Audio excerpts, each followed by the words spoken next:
pues un edificio, un campo, un terreno, hagan la parte de analogía.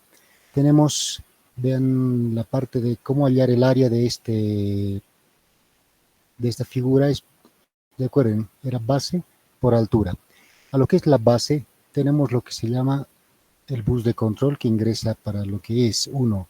Tenemos la parte de lectura, la parte de lo que es escritura, la parte también de habilitación y deshabilitación de lo que es el chip, el famoso chip select.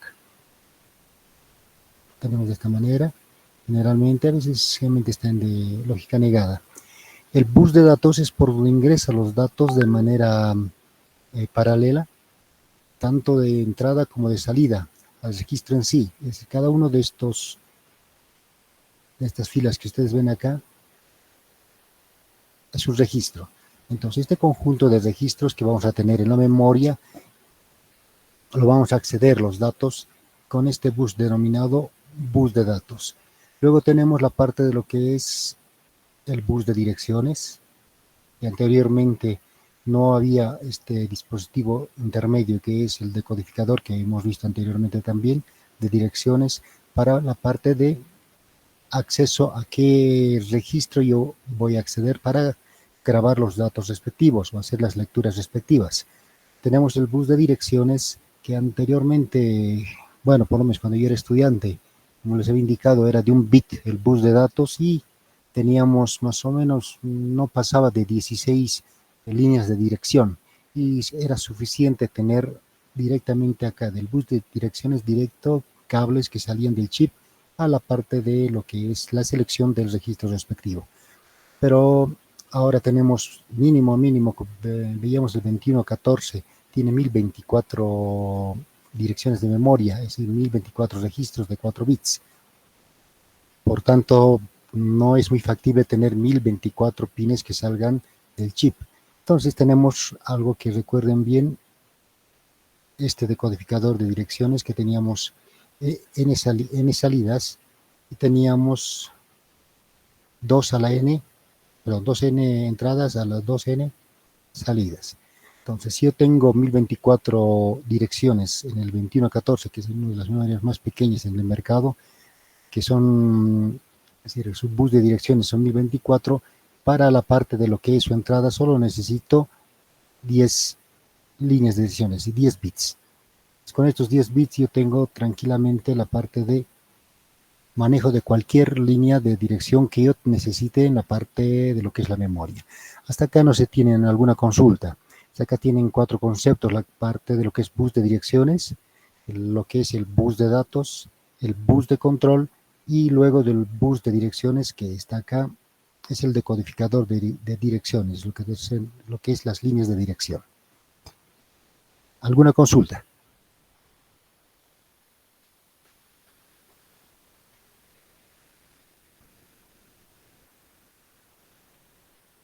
¿Alguna duda que tengan?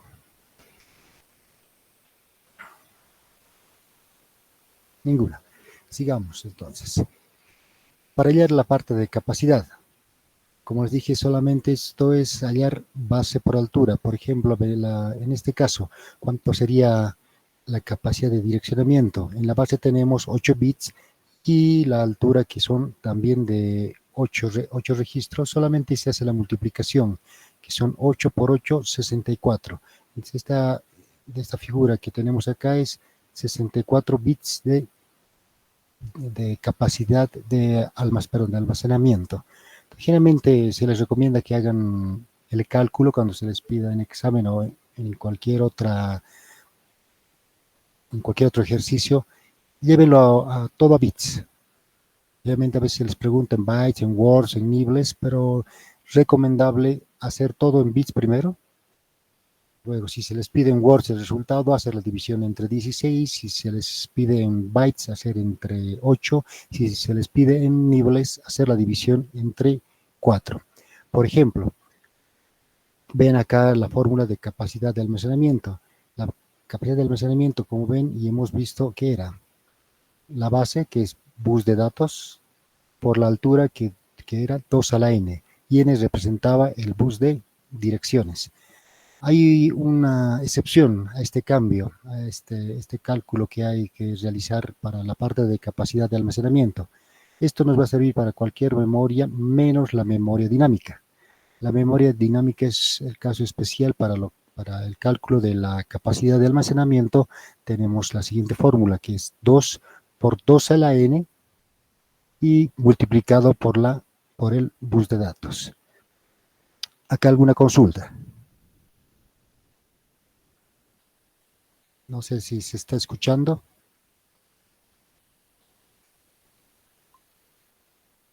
Aló, aló. Y si esa parte podrías repetir, por favor, de la capacidad de almacenamiento. Capacidad de almacenamiento. ¿Está bien?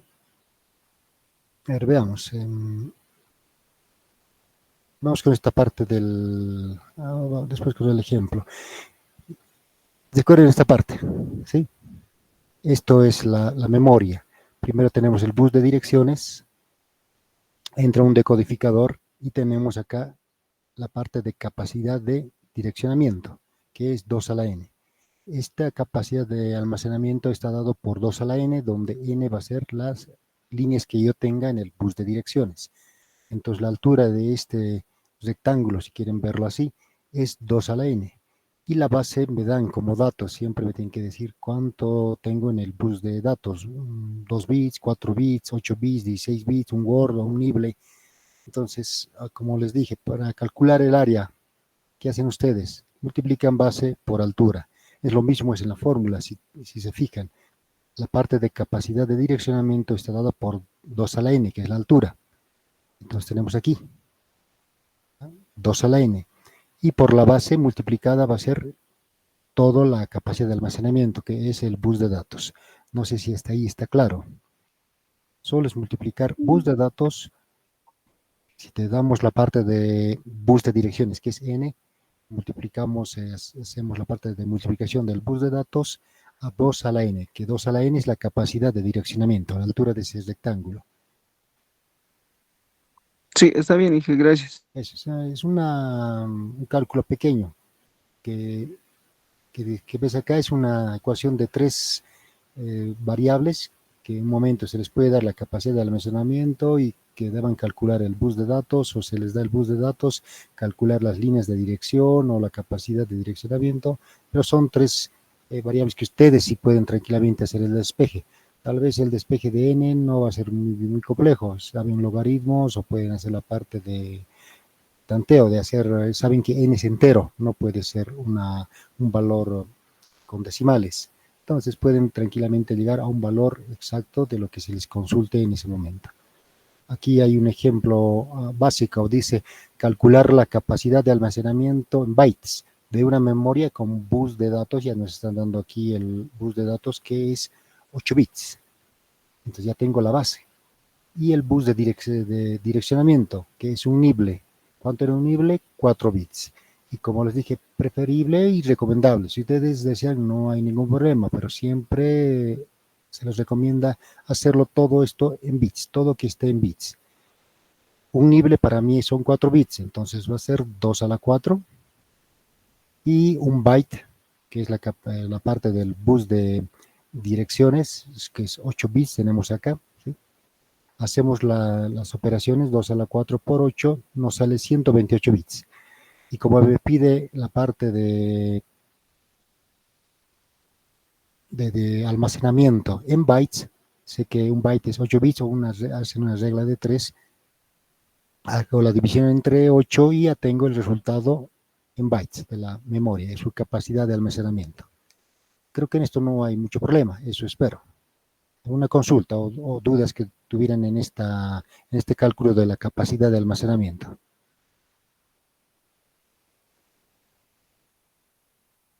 Bueno, sigamos. Operación de escritura. Si hubiesen tenido alguna duda, la anterior clase me indican porque voy a saltarlo esta parte. Es más teórico. Esa parte lo hicimos más práctico, la parte de lo que es la operación de escritura y la operación de lectura. Que resumen, recuerdan muy bien, teníamos que primero, dependiendo de la memoria, siempre tener el datasheet de cada memoria. Tener bueno, era recomendable el chip select, hacer la parte de deshabilitación de todas las líneas que tenemos de lo que es la memoria, colocarlo en write o en la parte de escritura o lectura, colocar la dirección que deseo leer y si estoy escribiendo, colocar los cables respectivos para hacer la parte de ingreso de datos de ceros y unos para el registro respectivo. En la parte de lectura, colocar los datos respectivos en la parte de control, también con la misma recomendación, pero pueden hacerlo directamente, habilitarlo el chip, no deshabilitarlo, pero solamente es para tener práctica al principio, que ustedes puedan verificar los datos y verifiquen que no hay una conexión errónea tanto en el bus de direcciones y en especial el bus de datos. Una vez realizados los controles respectivos, se lo habilita la memoria y verifica la memoria de qué dirección yo deseo hacer la parte de lectura. En este caso dice 101, busca 101, que es la 5, y saca los datos respectivos del registro en el bus de datos. Y eso hacemos la parte de verificación. Ese de verificar solamente es más cuidado de la memoria. Pueden hacerlo directamente, tal como está en lo que es el datasheet. Y a veces no te da la parte de lo que es como un diagrama de manejo de lo que es la memoria, sino te da un diagrama de tiempos que te indica cómo es el funcionamiento de la memoria. Para esto, como práctica, realízmelo, saben hacerlo, en programación hicieron la parte de diagrama de flujo, ¿no? ¿O no hicieron?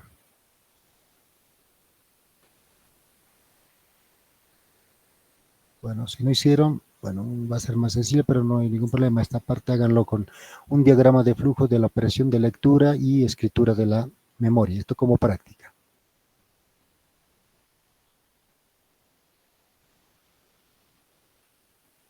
¿Alguna consulta hasta acá?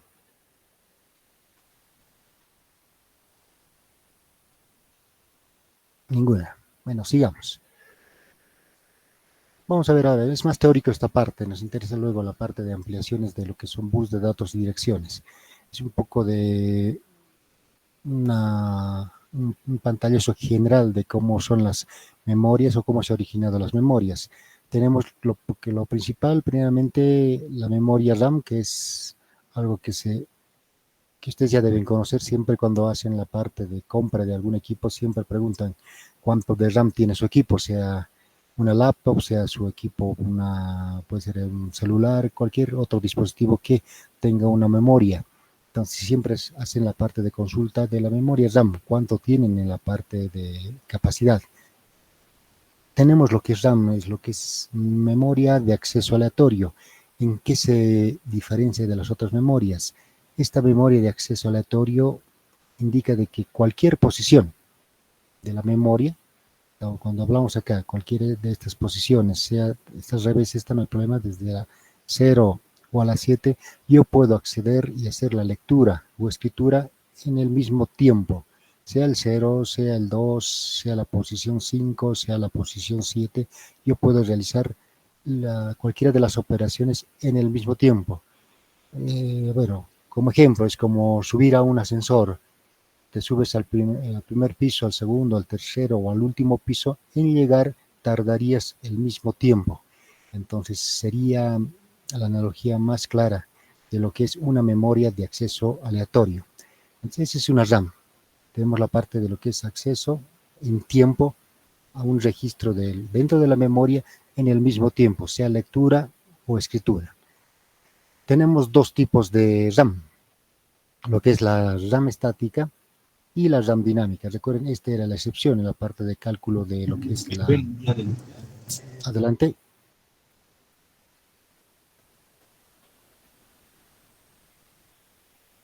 Adelante, adelante. ¿Quién quería o quién estaba hablando?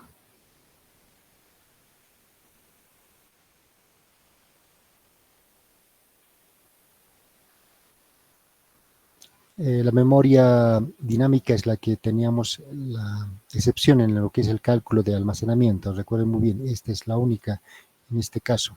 Tenemos la RAM estática. ¿Qué diferencia entre ambos?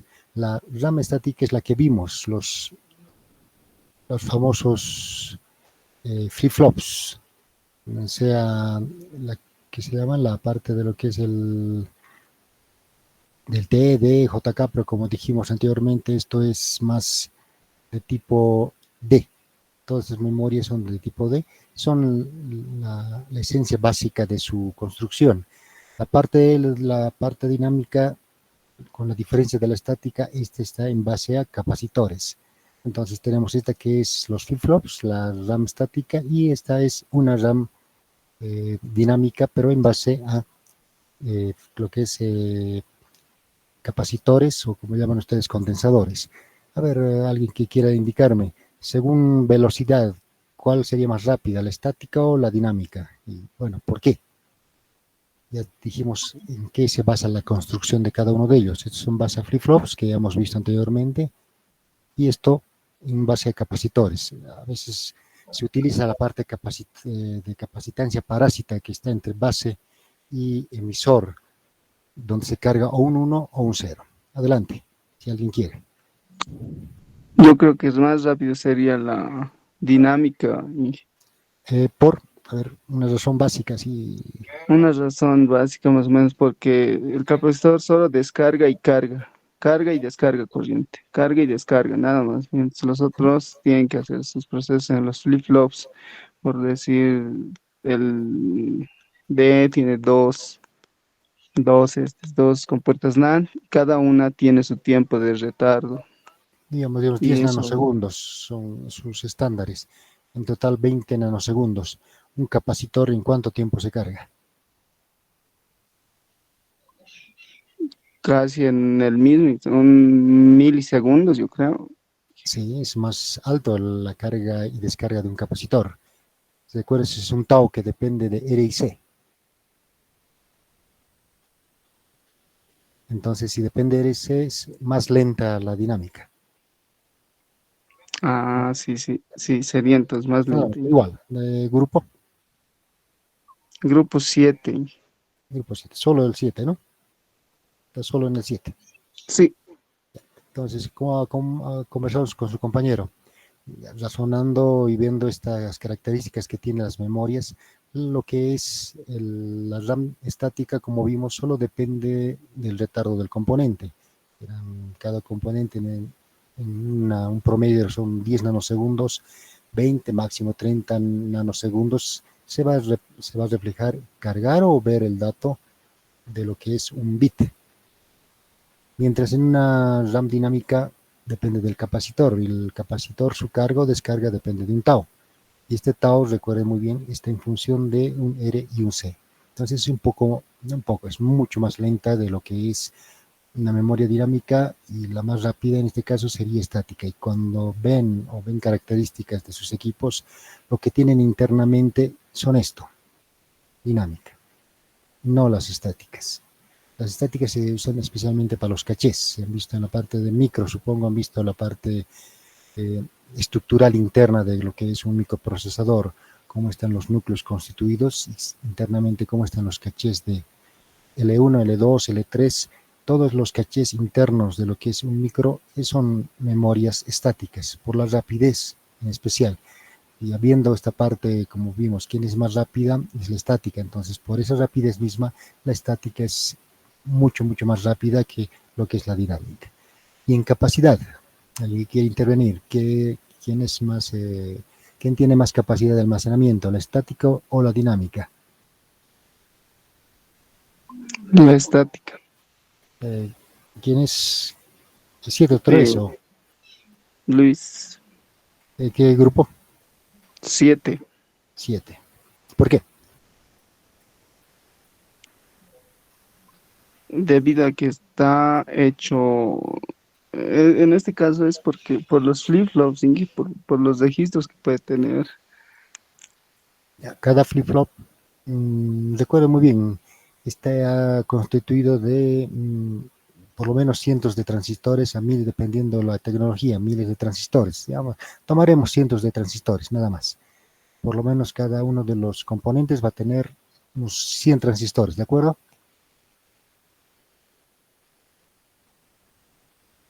La estática, ¿de acuerdo?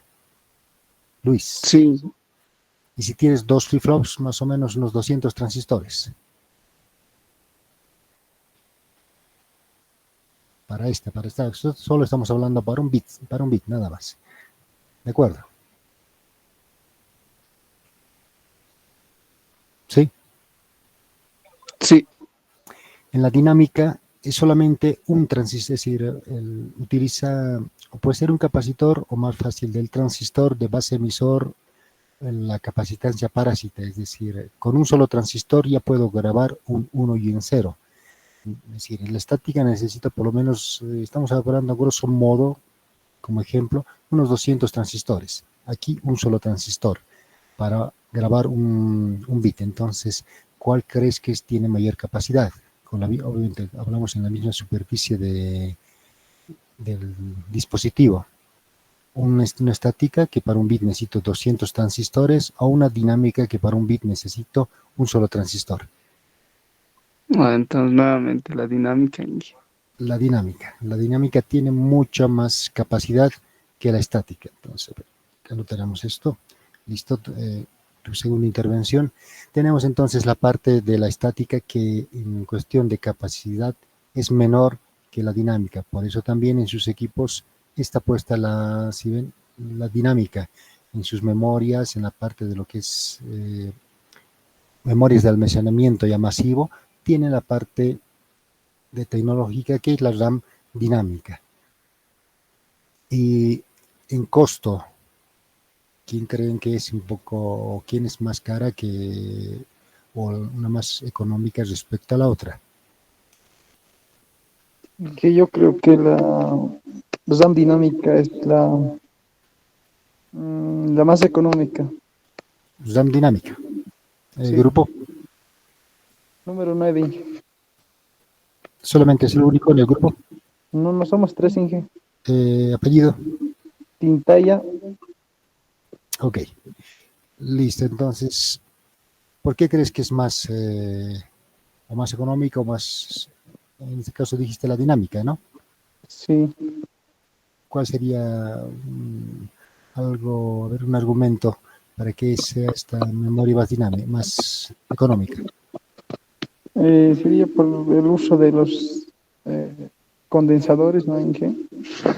Sí, como dijimos anteriormente, ya es más razonamiento. Si solamente para un bit necesito un transistor y para un bit necesito 100 transistores, entonces me es más económico la parte dinámica y la estática es más cara. Por eso la parte de sus cachés, cuando por lo menos han preguntado equipos, no sé si preguntan esa parte de lo que cuánto caché tiene internamente o si cada núcleo tiene su caché de manera paralela, son memorias estáticas que se tienen internamente. Entonces, al tener estas memorias, uno, recuerden, menos capacidad, ¿sí? Pero el hacer esas memorias me sale más cara la parte de lo que es la implementación. Por eso sus memorias externas que añaden a sus equipos son dinámicas y no estáticas. El equipo subiría mucho en la parte de lo que es el costo. Entonces tenemos estas diferencias entre lo que es estáticas y dinámicas, en la parte de lo que es costos, en la parte de lo que es tipo de cómo es, estos son en flip-flops, estos son en capacitancias, en costos la estática es mucho más cara que la dinámica, en tiempos, recuerden de velocidad, dinámica es más lenta que la estática, todo esto nos sirve mucho para saber cuál de estas hacer la parte de implementación, según el proyecto que ustedes estén realizando. No sé si alguna consulta tienen entre lo que es una RAM dinámica y una RAM estática, aclarando esas diferencias que se tiene de estos dos componentes. Y ambos son de acceso aleatorio, pero como anteriormente dijimos en clases, quitamos la parte de energía a cada uno de ellos en la alimentación, se elimina automáticamente todo el contenido de la información. Pero en el mercado ya se tiene tanto esos RAM de RAMs con una batería interna que el cual hace que se almacene la información a pesar de que tú le quites la parte de lo que es la alimentación de voltaje. Si no hay consultas, vamos al siguiente punto. Sigamos.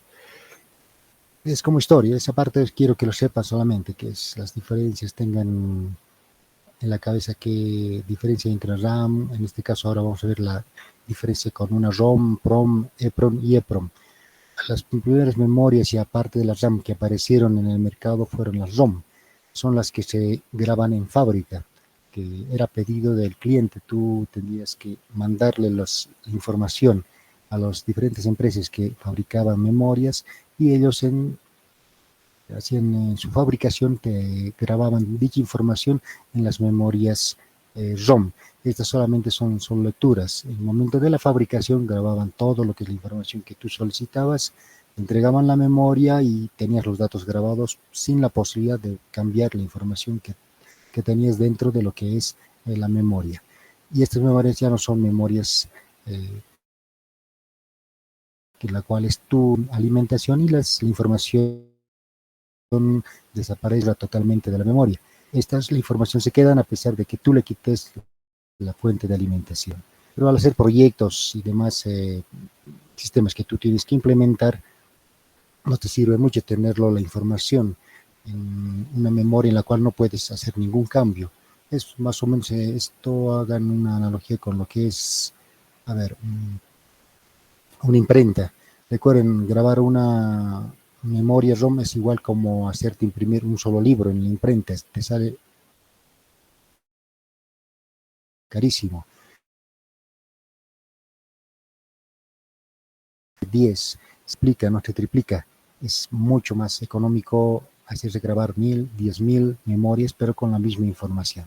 Entonces te sirve para un prototipo en la cual tú vayas a vender y tener, necesitas de esa memoria, por decir 10.000 unidades con la misma información. Pero como les dije, esto en la parte de lo que es la parte, es decir, la empresa que te lo está grabando te lo va a hacer en fábrica, no puedes hacer el cambio. Entonces se hicieron las PROM, las cuales yo puedo hacer el grabado, pero una sola vez. O sea, en otros textos lo van a ver como OTP. Pero estas memorias tú puedes grabarlo una sola vez y nuevamente se convierte en una ROM. Ya no puedes hacer ningún cambio en la memoria, pero solamente haces una sola grabada. Luego aparecieron las EPROM, porque no te servía mucho la parte de grabado de la memoria una sola vez. Las EPROM por lo menos ya tenías como mínimo de 100.000, como alguien consultaba su ciclo de vida, 100.000 grabaciones de la memoria. Terminabas las 100.000 grabaciones, nuevamente se convertía en una ROM. La EPROM era eléctricamente grabable, no hay ningún problema, son estas memorias que tú ves aquí, seguro alguna vez ya lo han visto.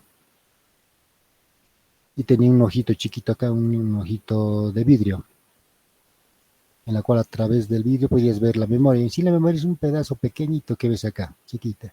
Y esto solamente es una carcasa para sacar los pines de la memoria a la parte externa.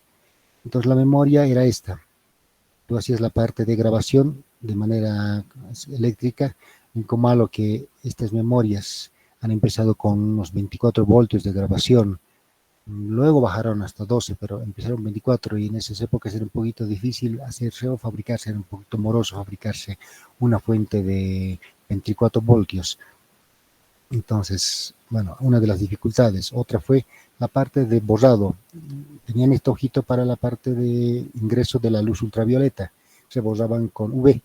Tenías que tener unas lámparas especiales de luz ultravioleta, colocarlos en ese recipiente, cerrarlos en unos 20 minutos, así en la parte de borrado de la memoria. Entonces, tenías ciertas dificultades tanto en el borrado y en el grabado, pero ya podías empezar a grabar más de una sola vez.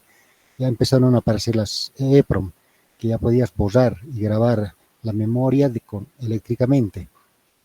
Bajaron ya la parte de lo que es el voltaje hasta 12 voltios, que era más factible de hacer la fabricación, hasta 5 voltios, hasta 3.3 voltios que ahora tenemos en el mercado. Y el borrado y la parte de grabado se hace eléctricamente, pero se respetan lo que es tiempos de borrado y tiempos de grabado.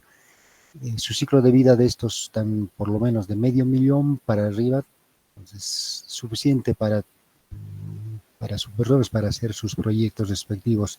No se entra mucho uso de lo que es el grabado de la memoria como 500.000 de veces, ¿no? La parte de lo que es el grabado.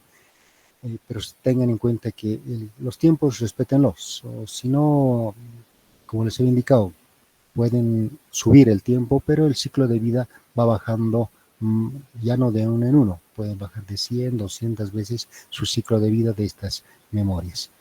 Si hay dudas, me indican, por favor. Las flash que ustedes utilizan, van a verlo mejor con esta tabla. Ahí indican la EEPROM, la ROM, la DRAM, SRAM, todas las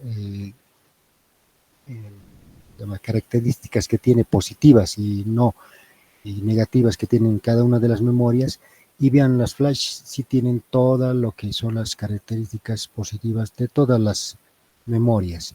No volátiles, alta densidad, celda de un solo transistor, como dijimos las EEPROMs o las dinámicas, y reescribibles en el sistema, que significa que ustedes pueden tener la memoria en su proyecto dentro de algún zócalo y no necesitan sacarlo para hacer para escribir o grabar un programa o una información en la memoria flash. Se escribe en el mismo sistema donde está la memoria. ¿Pero qué dificultades tenía al empezar estas memorias flash? Seguramente han visto, los que han visto por lo menos microprocesadores, origen de los micros con los PICs 16F84, era un bloque entero. Es decir, la memoria, ya véanlo aquí con un bloque entero. Si yo quería cambiar un solo bit de la memoria flash, que la flash tiene su memoria flash interna, tenía que borrar toda la memoria y reescribir nuevamente toda la información dentro de la memoria. Y solamente era un bit, un byte o 2 bytes los que quería cambiar, me había equivocado. Entonces, esa era la parte inicial de su dificultad o limitación de estas memorias. Luego lo empezaron a dividir en diferentes bloques, es decir, ya tenían 2 bloques en la parte de lo que es la memoria interna del flash, ya no borraban totalmente la memoria, borraban una parte del bloque, el primero, el segundo bloque, como si han visto algo de micros. Luego empezaron a dividirlo más, 4, 5, 16, es decir, y cada vez esto se fue dividiendo a clusters, que se llaman clusters un poquito más, unos 1024 bytes, se fue dividiendo a unos 512 cada uno de los sectores que se borraba, ya no se borra totalmente la memoria, es una pequeña parte de lo que es la memoria. Entonces, en la actualidad se borra, pero ya no byte a byte, pero a un nivel ya no de borrar todo el bloque entero. Otra de las dificultades que se tenía el flash era su tiempo de vida. Su tiempo de vida solamente era de 1000, no es como medio millón que se tenía en las EEPROM. Las flash solamente han iniciado con más o menos 1000 ciclos de vida en la parte de lo que es lectura y escritura. Como tiene ese 1000, se cuenta en la flash tanto recuerden muy bien, para grabar algo tenía que borrar previamente todo lo que es la memoria, y eso se contaba como parte de la escritura. Entonces, en realidad solamente era 500 veces que yo podía grabar una memoria flash. Esto pues fue subiendo, más o menos ya estamos por lo menos las originales, no estamos hablando de las chinitas que vienen y a veces se te arruina totalmente o se va grabando o cambiando la información dentro de la flash. Entonces teníamos más o menos, subió de 1000, fue hasta 100.000, se tiene más o menos ya 200.000 en la actualidad. Va subiendo por parte de la tecnología, va subiendo esta capacidad de lo que es el grabado y la cantidad de ciclo de vida de lo que se tiene una flash. Sigamos con las memorias de acceso serie. No sé si hasta ahí alguna consulta, si tienen alguna duda. Solamente es algo de historia y conceptos que quiero que lo tengan acá en la cabeza. Tenemos las memorias de acceso serie. Esto ya lo hemos visto, las memorias de desplazamiento, los registros. Y seguramente como concepto lo vieron esto, las FIFO y las LIFO. Las FIFO son, los que recuerden, a ver si recuerdan de programación, que eran las LIFO y las FIFO, el que quiera participar. Vamos para... Primero sin entrar. Y Pero primero la sin primera... salir. A ver, adelante otra vez. Las FIFO, según me acuerdo, eran las primeras en entrar y las primeras en salir. Sí, LIFO, Eh, Último en entrar y primero en salir. grupos, No, no me acuerdo de ese. no, tu grupo, Ah, grupo 9. grupo 9, eso. No, está bien.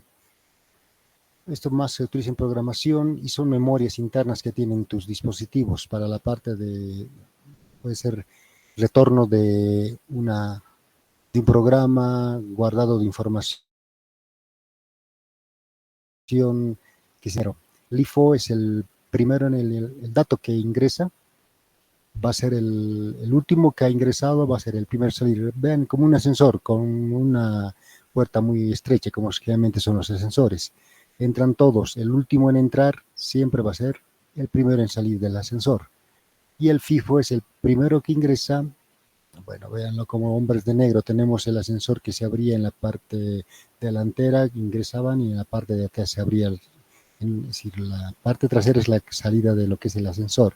Entonces, el primero en entrar va a ser el primero en salir. Entonces, son este tipo de memorias. Todos son de acceso serie. Son, recuerda muy bien cómo era el serie, el registro de desplazamiento. Son la misma filosofía de lo que es el despliegue de los datos. Estos dos son destructivos.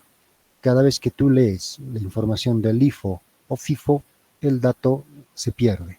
Si la información que tú tienes de información del FIFO o LIFO, por decir, está grabado en un 1 en la parte de uno de los registros, lees ese 1 se va a perder al momento de hacer la lectura. Entonces, LIFO y FIFO, al igual que en programación, son destructivos.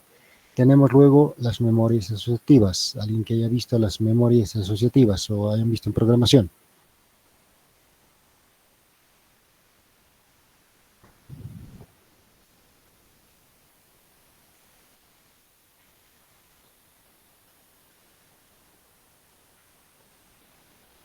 Bueno, si no, se los aclaro.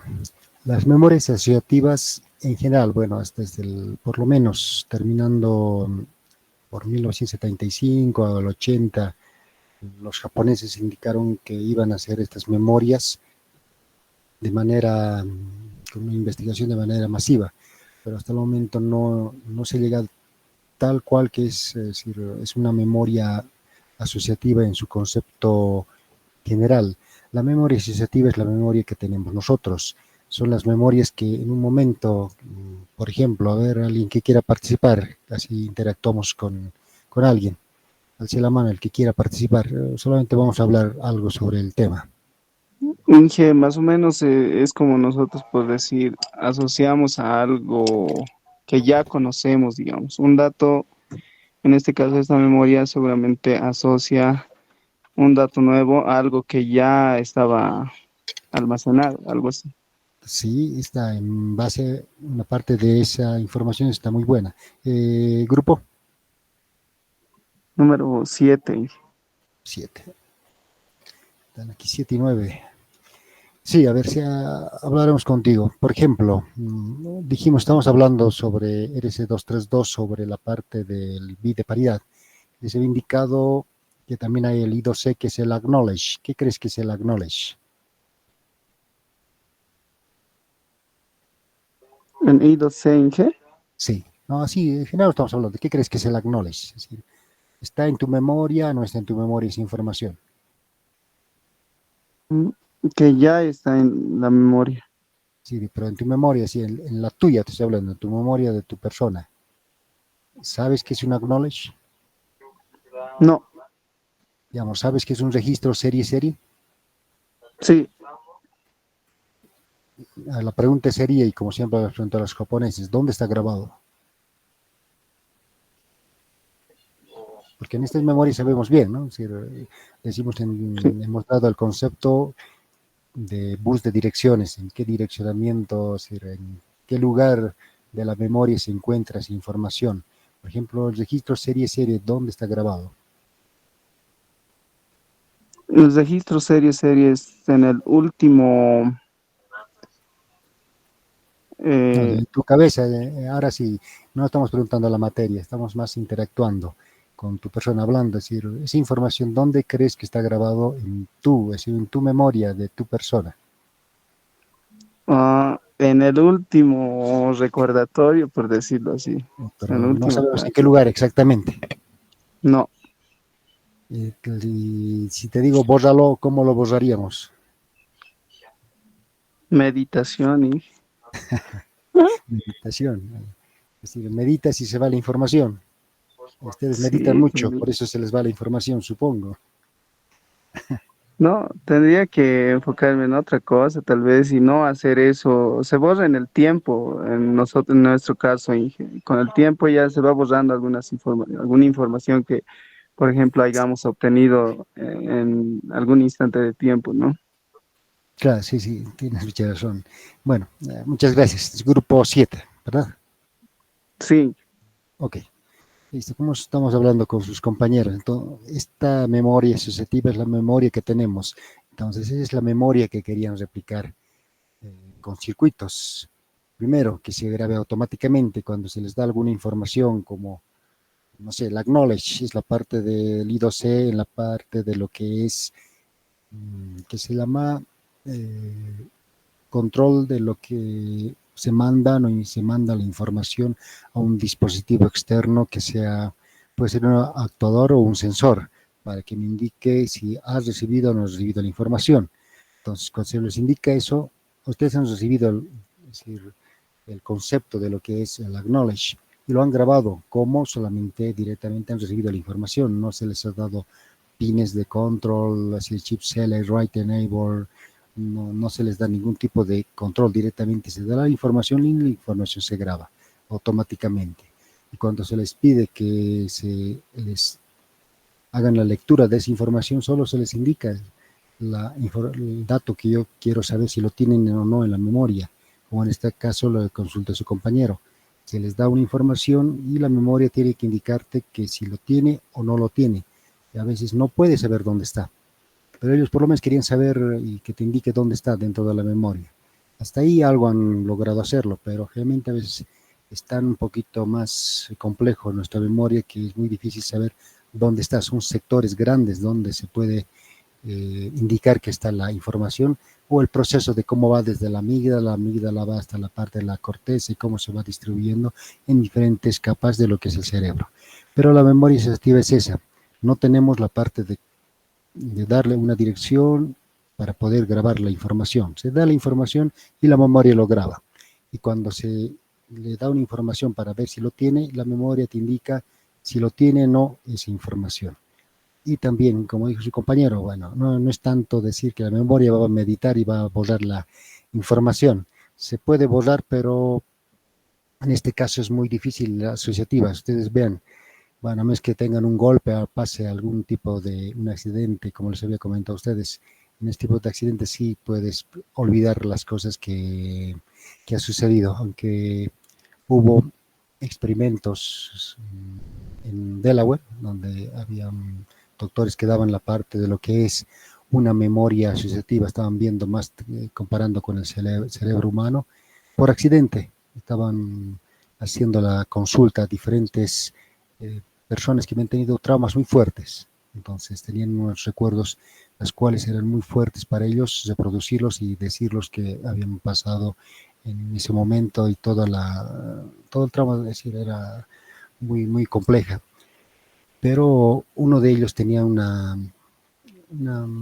simple, si pueden decir, una simple enfermedad que le dieron un medicamento que no que decir, anteriormente en clase siempre les decía, pero y no sé por qué a los estudiantes han empezado a consumir ese medicamento. Es como decir una aspirina, bueno, y ahora empezó a tomar todos aspirina. ¿Por qué ha pasado cuando les han, justo ese paciente tomó, no es aspirina por si acaso, le dieron esa medicación, empezó a olvidar todo lo malo que le había sucedido en la vida? Y cada vez que recordaba y recordaba el mismo acontecimiento, pero ya lo decía más como anécdota, ya no era muy traumático para dicha persona. Entonces a veces se dan ese tipo descubrimientos, a veces como este caso de manera accidental, en el cual estaban viendo este tipo de memorias y más el recordatorio y cómo borrar esa información, y han llegado de manera accidental cuando uno se enfermó de una enfermedad así básica, no era muy compleja, le dieron un medicamento y empezó a olvidar, y lo más curioso, solamente los recuerdos malos que tenía en la vida. Entonces, había algo en la cual siguen investigando, porque ya saben cuál es el componente básico por lo cual están olvidando esos momentos dramáticos de su vida. La cosa es, no saben cómo esa sustancia llega al cerebro y solamente se encarga de hacer olvidar cosas malas. Entonces, uno diría que en el cerebro hay un lugar exclusivo, o son componentes básicos que solamente afectan a la parte de lo que son recuerdos malos, a diferencia de los recuerdos buenos. Bueno, esto como la parte de anécdota, pero no es tan anécdota porque es real, es algo que yo pasé en un curso y pasó con un doctor que hizo la exposición de, de esta persona que se empezó a olvidar, y que hicieron luego la misma experiencia con otras personas que tenían esos recuerdos malos, y le dieron ese medicamento, y igual que la primera persona, todos los demás empezaron a olvidar los recuerdos malos. Bueno, antes en clase les daba hasta el componente básico de lo que era decir, ese que hacía olvidar los recuerdos malos. Lo más curioso era que todos los estudiantes han empezado a tomar esa medicación. No creo que todos los estudiantes tengan tantos traumas en su vida a esta edad todavía. No digo de ustedes, no estaba hablando de unos semestres anteriores. Bueno, vamos a continuar. Entonces, es una memoria asociativa. Veamos la parte de bus de datos para ampliar, porque si ven ustedes y quieren hacer la bus de ampliación de bus de datos, o este otro caso que es la ampliación de bus de direcciones, digamos, tenemos en el mercado en este caso la 2114 de 4 bits, quiero de 8, vayan y pueden preguntar si el de 16 cuánto les cuesta, y casi es más seguro que no lo tienen en stock, que solamente lo hacen a pedido, pero mejor hacerlo a la ampliación, porque hacer el pedido y una memoria de 16 bits es mucho más caro que una de 8 bits, no se duplica el precio. Por lo menos unos 10 veces más caro, y te sale más caro la parte inclusive de hacerlo traer solamente una unidad. Estos son los ejercicios, por lo menos, que yo quisiera que sepan ustedes hacerlo. Tenemos el bus de datos para yo ampliarlo. En este caso estamos agarrando como ejemplo la 2114, que tiene un bus de datos de 4 bits, ¿sí? Y bus de direcciones de 10 bits. Entonces yo quiero ampliar, puede ser a 8, 16, no siempre múltiplos de 4. Puede ser 10 bits, 11 bits, 15 bits, 19 bits. Entonces, ¿qué es lo que se hace? Tenemos aquí la memoria, y aquí es más sencillo y fácil de calcular. Si yo tengo 4 bits y me están pidiendo que amplíe a 8, yo hago la división. 8 entre 4, y eso me da la cantidad de memorias que yo necesito colocar acá para la ampliación de lo que es el bus de datos. Siempre lo que es un entero hacia arriba. Si me sale, por decir, 2.001, la división, yo debo usar 3 memorias, no debo redondearlo al entero, es decir, como ustedes redondean normalmente un número. Esto se redondeo al entero, pero superior. En este caso es entero, 8 entre 4 me da 2, entonces necesito 2 memorias para la parte de ampliación del bus de datos, que no es muy complejo, no hay que hacer muchos cálculos, Carnots. Vean acá, primero, ¿qué hacemos? Memoria 1, memoria 2, hacemos el cortocircuito del bus de direcciones de manera secuencial. Me refiero a 0 con A0, A1 con A1 hasta A9 con A9. Hago la parte de lo que es la parte del cortocircuito. Luego hago el cortocircuito de lo que es bus de control. El chip select, cortocircuito todas las memorias. Si tuviera 20 memorias, cortocircuito las 20 memorias, su chip select, y hago la parte de sacar una sola línea del chip select. Cortocircuito write enable, y tengo una sola línea de write enable. Lo que no debo cortocircuitar son el bus de datos. Los dejo sin cortocircuito. Tengo los 4 del bus de la primera memoria y 4 del bus de la segunda memoria. Y esta es la manera de poder ampliar el bus de datos de 4 a 8 bits. No sé, alguna consulta, dudas, ¿qué más es conexión?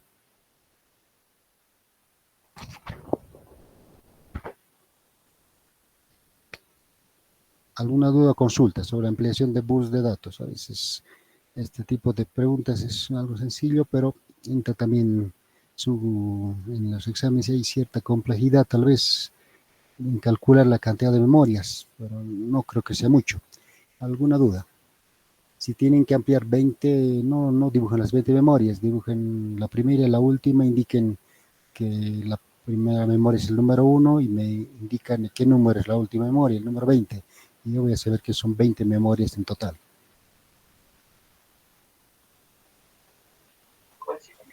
Entonces, ahí solo es dos memorias de ese tipo 2114 conectadas, ¿no? Sí, porque Con me están resultado. pidiendo 8 bits. Es como una lógica básica, una regla de 3. Si tú tienes 4 bits de bus de datos de una memoria, ¿cuántas memorias necesitarías para tener 8? Una más, ¿no? Dos Si una tiene memorias. 4, la siguiente más 4, tienes 8. Si te pido 12,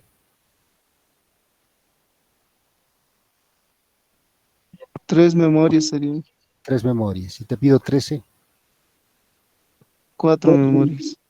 4 memorias. En la última memoria me vas a indicar que una se conecta y las otras 3 no vas a conectar, porque son 3 memorias, vas a tener 12.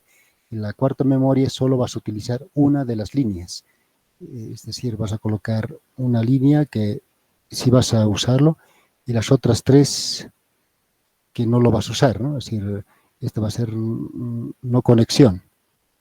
Las otras 3 que tengas cuando es 13. Esta es solamente una que vas a hacer de la cuarta memoria que vas a usarla y son 3 que no lo vas a usar. Entonces, solamente es un indicativo de que estás usando 13 líneas. De las 4 memorias, 3 usas full, la que son sus cuatro bits de bus de datos, y de la última solamente utilizas una, y las otras 3 que indicas que es no conexión, no conectes. Ah, ya, ya. Solo en la salida indico eso, Inge, entonces. Sí, solo en las salidas. Lo dibujas tal cual como está este momento, ¿no? Cortocircuitas bus de direcciones, bus de control, y no cortocircuitas bus de datos. Ya, Inge. No es, creo, complejo para realizarlo. Se les va a dar una práctica, les voy a mandar esta para que hagan unas ampliaciones y si hay dudas me indican si ha habido algún problema en la parte de ampliación. Veamos esta última parte, que es el bus de direcciones. Lo que más se requiere a veces es esta. Bus de direcciones, en este caso igual, estamos usando la 2114 como ejemplo, pues de cualquier memoria. Sabemos que tiene 4 bits de bus de datos y tiene 10 bits de bus de direcciones. En un examen puedo cambiarles. Como aguanta todo, generalmente son potencias de 2 la parte del bus de datos, pero puedo cambiarles, puede ser 5 o 6, solamente para que sea un ejercicio, puede ser usted un ejercicio mental. El bus de direcciones de igual manera. Y acá me piden ampliar en un bit el bus de direcciones, ya no que tenga 10 bits, sino es que tenga 11 bits. ¿Qué hacemos en este caso? Primero, saber cuántas memorias necesito, es lo que requiero primero. Vamos a usar, pueden usar cualquiera, a veces en un examen se los deja abierto en la parte de habilitar el chip select. La esencia básica de ampliar el bus de direcciones es controlar el chip select de cada memoria, es decir, habilitar uno a uno. Una manera muy sencilla es con el Demux, que tienes una entrada, que hay que saber si se habilita en 1 o en 0, en este caso se habilita en alto, entonces BCC, y tiene las salidas en lógica negada. El Demux tiene un selector. Este selector va a ser el pin que yo voy a añadir. Acá me están pidiendo un bit, entonces aquí añado solamente una línea más en el Demux. Recuerden bien, este era el código. Si yo tengo 1, a mi salida tengo 2 a la n. Entonces, este es 1, 2 a la n es 2. Entonces, estas salidas me indican la cantidad de memorias que yo voy a requerir en la ampliación del bus de direcciones. Si tengo una línea, necesito entonces 2 memorias.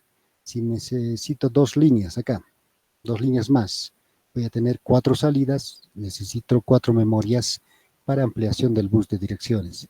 Y aquí tengo 4 líneas más. 4 líneas, necesito 16 salidas, entonces requiero 16 memorias para ampliar esas 4 líneas en mi bus de direcciones. En este caso, como es un solo bit, al demux tengo 2 salidas, y estas 2 salidas me va a indicar las 2 memorias que yo requiero para la ampliación del bus de direcciones. Primero, al igual que en el bus de datos, en la ampliación, cortocircuito, el bus de direcciones. Directamente me indican en un diagrama circuital que van a hacer la parte de cortocircuito de A0 hasta 9 de manera secuencial. En este caso sí debo hacer el cortocircuito del bus de datos que no hacía en la anterior ampliación. Aquí sí debo hacer el cortocircuito del bus de datos.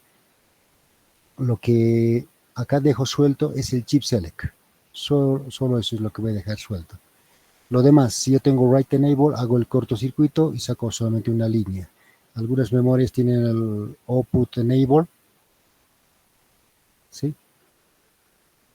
Lo pondremos de otra manera esto.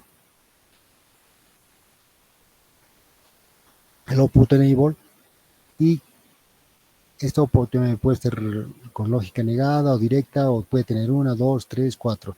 Igual, cortocircuito los output enable y hago una sola línea. Esto solo me habilita las salidas, me pone en alta impedancia las salidas. El chip select hacía todas las líneas en general, recuerden. Este solamente habilita la salida. Lo que dejo suelto aquí es el chip select de las memorias. En algún cortocircuito como en la ampliación del bus de datos. Cada chip select, cada una de las líneas va a una línea de salida del demux. Como tengo 2 salidas del demux, la primera memoria, su chip select va a su primera salida del demux y la segunda salida del demux a la segunda memoria. Entonces, este es el circuito que ustedes deben realizar para la parte de ampliación del bus de direcciones. Solo tomando en cuenta, tienen que saber cuántas líneas yo debo añadir o me están solicitando que yo añada a mi bus de direcciones. Si se les dice tienen, no sé, o no directamente líneas, ¿no? Directamente se les puede decir tengo 1024 capacidad de direccionamiento. Eso saben ustedes por cálculo que son 10 bits. Yo quiero calcular o quiero ampliar a, no sé, 9000 o 10.000 bits. Tiene que ser una división y esto no va a ser ya exacto, ¿no? No es potencia de 2, 10.000. Entonces el aproximado, como siempre, al entero superior. Si me sale 4 o 5, por decir 5 bits, entonces los 5 bits sé que es la entrada de mi selector del demux y las salidas tengo 32 líneas. Estas 32 líneas ya me indican cuántas memorias debo colocar acá. Pueden colocar este mismo circuito y solamente decir memoria 1 y este último memoria 32. Yo sé que aquí hay en total 32 memorias. Cortocircuitan el bus de direcciones, el bus de datos y chip select, recuerden muy bien, me van a colocar a sus salidas del demux. Consultas en la parte de lo que son ampliación de bus de direcciones.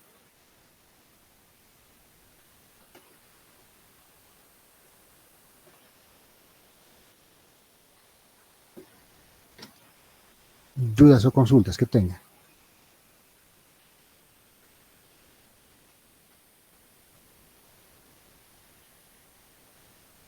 Inge, en el bus de direcciones entran lo que es el dato que se selecciona a la El entrada de registro. cada memoria, ¿no? En el registro, ¿no? Sí, aquí registros. Digamos, la 2114 del 09, cuando yo coloco tierras todo, me indica que estoy grabando en el registro 0. Si yo coloco 00001, entonces es el registro 1. Si yo pongo todos en 1, me está indicando que voy a grabar en el 1023. ¿No? Solamente acá indico la parte en qué dirección de la memoria yo deseo grabar un dato. Y en el bus de datos yo debo colocar, si estoy escribiendo unos cables en los cuales coloco a veces a tierra, el dato que yo quiero grabar en esa dirección. Pero en ambos casos, el bus de direcciones y el bus de datos se cortocircuitan en este caso. En el anterior solamente se cortocircuitaba el bus de direcciones.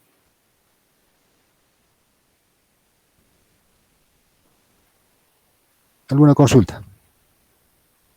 ¿O dudas que tengan? No, no es muy complejo, esto es más de dibujo. Cruz Diana. ¿Alguna consulta? Está ahí, Cruz. Porque estaba prendido tu micrófono. Muchas gracias por la respuesta aquí. Si no hay dudas, se les va a entregar una práctica de esta parte para que puedan realizarlo. Si hay dudas, desde luego, sigue abierto tu micrófono, Diana.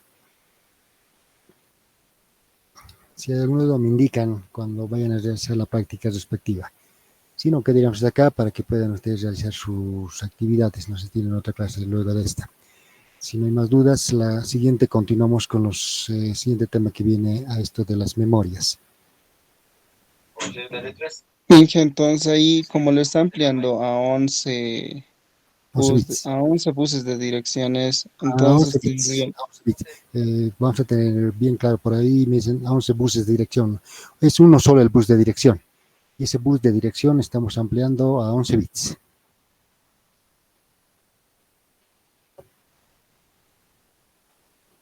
¿Cuál es la consulta?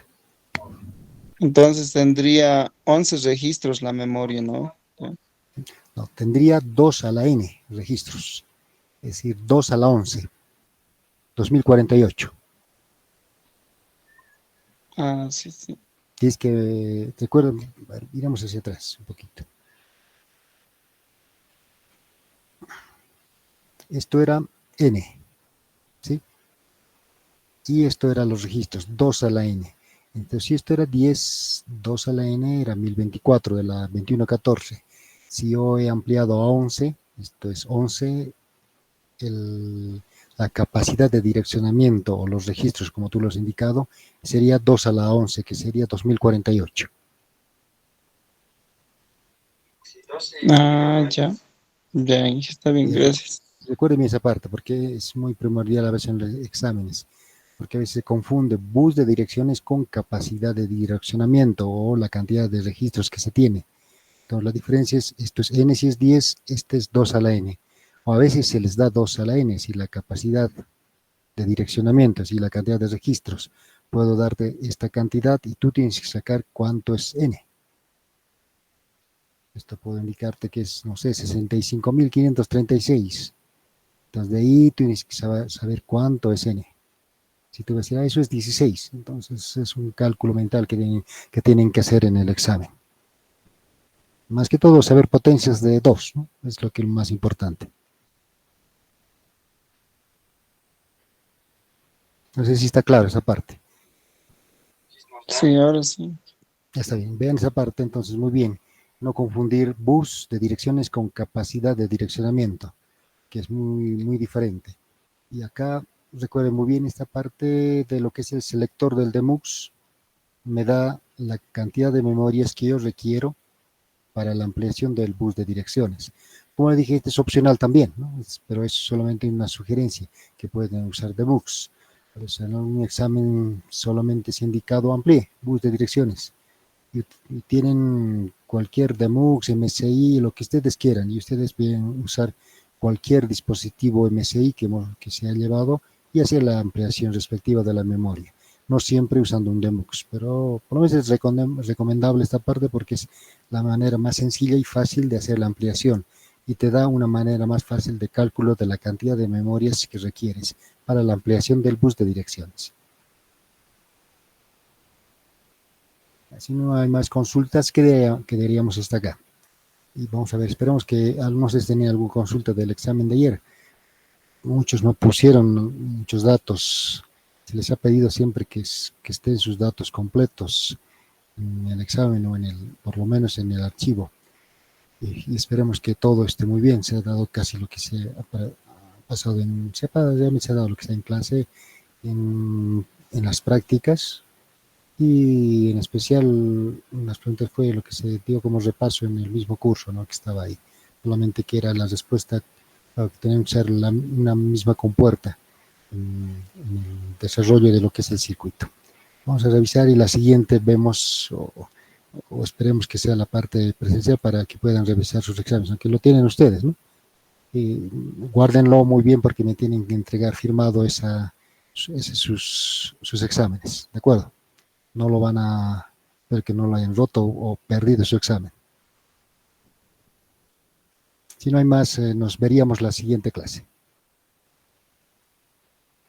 ¿Alguna duda?